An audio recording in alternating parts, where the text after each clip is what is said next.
Hello mga kamarkada, welcome back sa ating YouTube channel. Today, tuturo ko sa inyo kung paano magkaroon ng Chrome sa ating laptop kapag ito ay bagong bili. Ayan. So, una, punta tayo dito sa Microsoft page. Yan. Then, i-search natin Google. Ayan, Google Chrome download.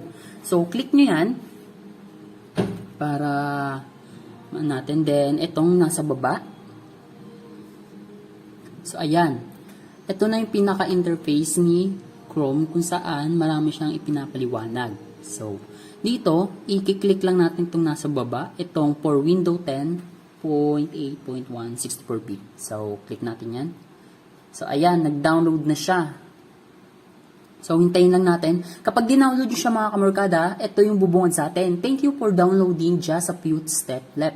So, nasa baba na ito, nagbigay na rin siya ng step kung paano i-set up si Google Chrome. Ayan. Step 1, step 2, step 3. So, i-apply natin to. Trigger na natin. Open natin siya. Then, open. Ayan. Loading. So, ayan. Do you want to allow this app to make change your device? Okay. Yes. Then, connecting, downloading. So, ayan. Mga ilang seconds lang siya. Mabilis lang siya mga kamarkada. Ayan. So, ayan na. Okay. Download complete. Waiting to install. Ayan.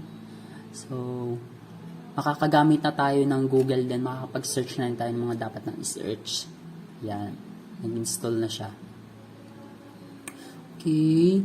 So, kung may naririnig kayo mga kamarkada na nagkakantahan, so ayan, nagkakantahan sila. Oo. So, ayan. Okay na. At na-install na natin si Chrome. So, ayan na. Make Chrome your own. Okay. Get started. Already have a Chrome. Okay. Started tayo. Okay. Map. Ayoko niyan. Yan. So, next. So, lagyan ba natin ng background? Wag na. Wag na muna. Next time na.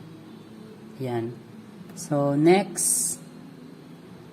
Yan. Pwede natin siyang customize mga kamarkada kapag nakapag-download na tayo ng Chrome. Ayan. So, setup difficult.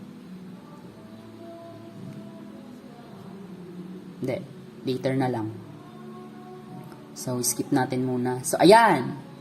Your Chrome everywhere. Continue, no thanks. Continue tayo. Kapag continue pala, gagawa na kayo ng mismong account. So, ayusin natin, gawin natin English. Nakakaloka, naging Pilipino siya. So, ayan. So, open ko na yung account ko dito para masaya. So, ayan yung email ko. Kung gusto nyo mag-email, email lang kayo, char. Ayan. Oops, email your account could not be found. What? Gmail. Nakaloka, mali pala. gmail.com. Yan. So, di ko na ipapakita sa inyo, di ba? So, ayan. Hindi nyo naman nakita yung password ko, di ba? So, ayan. Nag-login na tayo sa ating Chrome. So, yes, I'm. So, ayan. Ayan mga kamarkada. I hope meron kayong natutunan sa ating episode ngayon ng ating vlog. So, ayan.